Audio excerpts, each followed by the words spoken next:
Et si une simple tasse de tisane pouvait éveiller ce point silencieux au centre de votre tête? Je suis Eduarda et aujourd'hui je vous invite à un voyage subtil.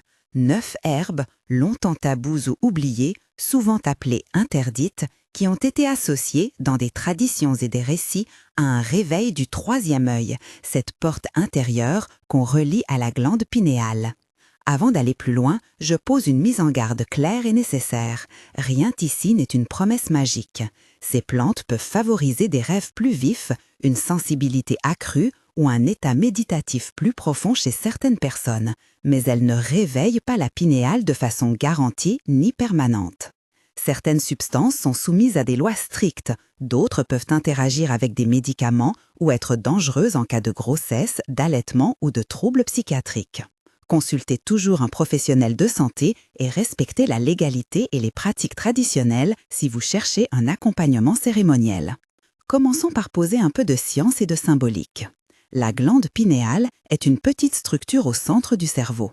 Biologiquement, elle participe à la régulation du sommeil par la mélatonine. Symboliquement, dans de nombreuses cultures, elle est le siège du troisième œil, le point où s'ouvrirait l'intuition, les visions et la clairvoyance. Au fil des siècles, le concept a été nourri d'images. Prêtres égyptiens veillant sous des constellations, moines méditant dans la pénombre, chamans soufflant fumée sacrée. Aujourd'hui, notre mode de vie, lumière artificielle, alimentation transformée, stress chronique, est souvent pointé du doigt comme un frein à cet accès intérieur. Beaucoup racontent que certaines herbes, consommées avec respect et attention, aident à déplier lentement ce voile. Elles n'ouvrent pas une porte toute faite, mais peuvent affiner la perception, intensifier les rêves ou orienter la conscience vers d'autres fréquences. Si cette idée résonne en vous, restez présent jusqu'au bout. Au milieu de ces descriptions, je partagerai des recommandations pratiques, des garde-fous indispensables et à la fin, une ressource plus complète pour qui souhaite approfondir en sécurité. Dites-moi aussi en commentaire si vous avez déjà expérimenté l'une de ces plantes. Quelles sensations avez-vous remarquées? Votre partage peut aider d'autres explorateurs à comprendre la diversité des réponses. Armoise, artémisia est souvent la première herbe évoquée lorsqu'on parle d'imagerie onirique. Appelée armoise ou mugwort selon les régions, elle a traversé les âges. En Europe médiévale, on la suspendait aux portes pour éloigner les mauvais rêves. En Asie, des traditions la brûlaient pour purifier l'espace avant la méditation.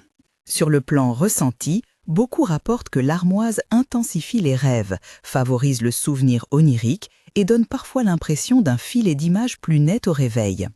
Dans la pratique contemporaine, elle est utilisée en infusion ou en fumigation légère autour du tapis de méditation.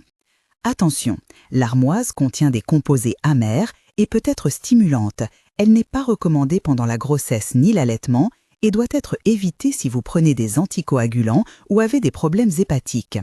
Travaillez avec une portion modérée et privilégiez la qualité, armoise sauvage et traitée sans pesticides ou cultivée par des réseaux respectueux des savoirs locaux.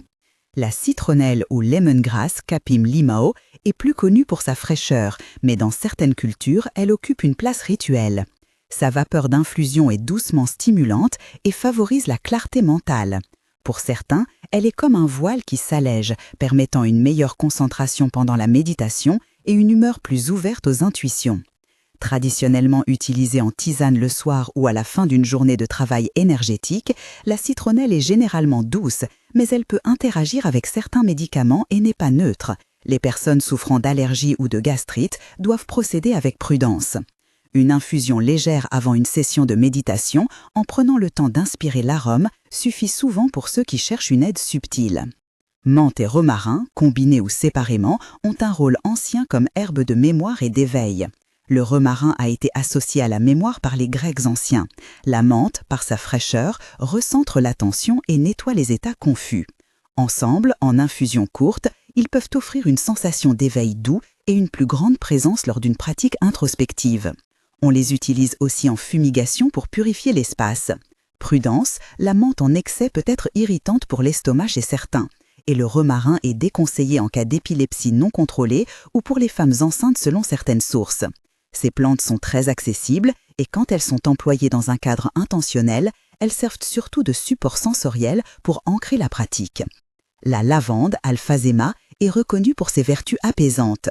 Pourtant, ces fleurs sont aussi associées à des rêves plus sereins et à une ouverture douce à l'intuition. Dans la symbolique, la lavande aide à adoucir la peur et à stabiliser les émotions pendant que l'on explore des territoires intérieurs. Elle se prête bien à la tisane du soir, au sachet sous l'oreiller ou à quelques gouttes d'huile essentielle diluée pour parfumer l'espace rituel. Grande précaution. Les huiles essentielles de lavande sont puissantes et ne doivent jamais être ingérées sans supervision professionnelle. Femmes enceintes, personnes épileptiques ou sous traitements hormonaux devraient demander conseil avant usage. Damiana est une feuille qui a circulé entre Amérique centrale et usage chamanique. On la retrouve dans des récits où elle facilite l'humeur, élargit la perception émotionnelle et, chez certains, encourage des rêves plus symboliques.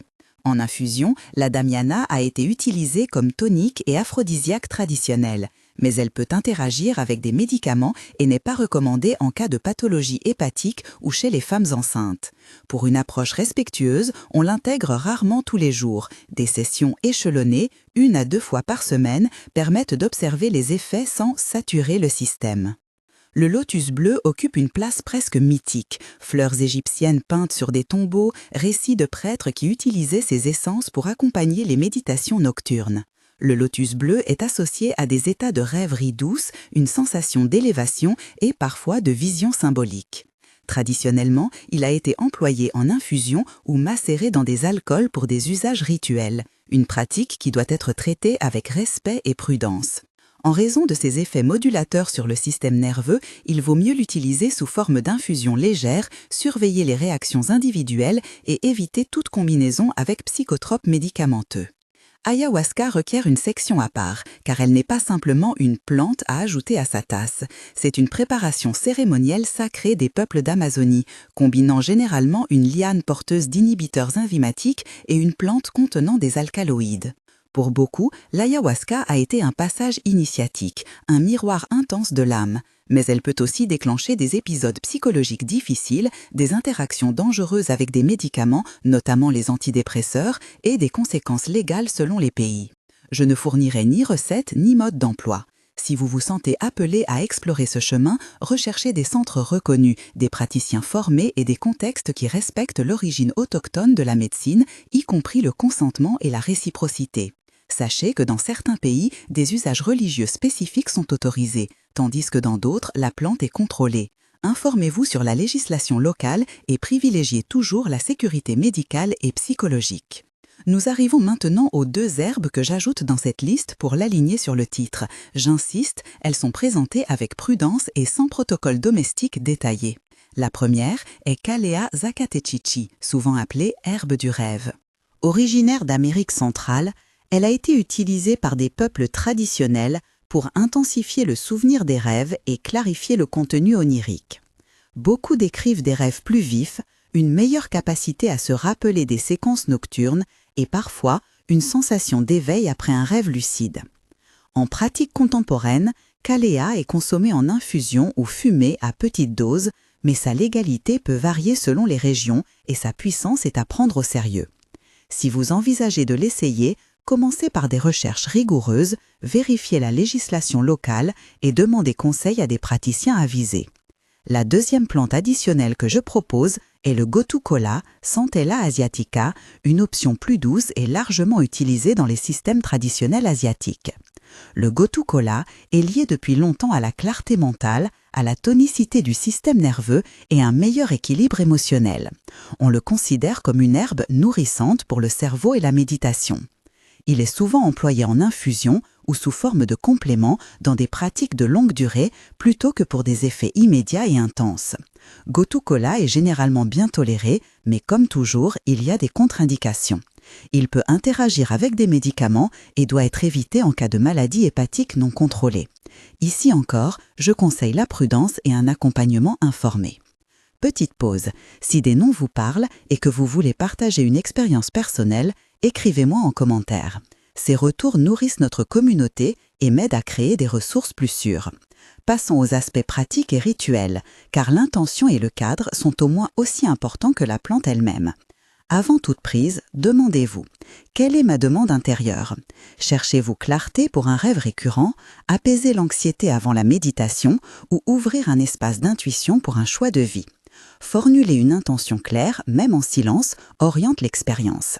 Préparez un espace sacré, une bougie, une musique douce, un coussin, un verre d'eau et, si vous aimez, un carnet pour noter rêves et impressions au réveil. L'arrivée dans l'espace doit être progressive, quelques respirations conscientes, quelques minutes d'ancrage. Pour les usages en tisane, privilégiez l'infusion légère et observez la réaction du corps. Pour les fumigations, veillez à la ventilation et à la sensibilité des personnes présentes. Évitez les combinaisons hasardeuses. Mieux vaut travailler une plante à la fois pendant plusieurs semaines pour observer l'effet progressif. Concernant la fréquence, voici une indication générale. Pensez pour limiter la saturation et respecter le rythme du corps. Les herbes plus stimulantes ou qui affectent le sommeil, comme l'armoise, la citronnelle et le mélange menthe-romarin, conviennent souvent en cycle de 2 à 4 fois par semaine selon la sensibilité. Des plantes comme la damiana ou le lotus bleu peuvent être employées 1 à 2 fois par semaine. Le gotu-kola est plutôt utilisé de façon régulière mais douce, sur des cycles de semaines à mois pour un travail de fond.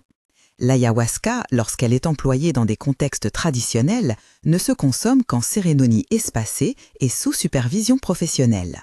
Ces repères sont généraux. Adaptez-les à votre corps et à vos circonstances. La sécurité n'est pas un simple paragraphe, c'est le fil rouge de toute pratique herboriste. Première règle, ne jamais consommer pendant la grossesse ou l'allaitement sans avis médical. Deuxième, si vous prenez des médicaments, notamment antidépresseurs, antipsychotiques, anticoagulants, médicaments pour la tension ou pour le cœur, parlez-en à votre médecin. Certaines plantes peuvent modifier la biodisponibilité des traitements ou augmenter les risques. Troisième, en présence d'antécédents psychiatriques, psychose, bipolarité incontrôlée, évitez les plantes à action psychoactive sans supervision stricte.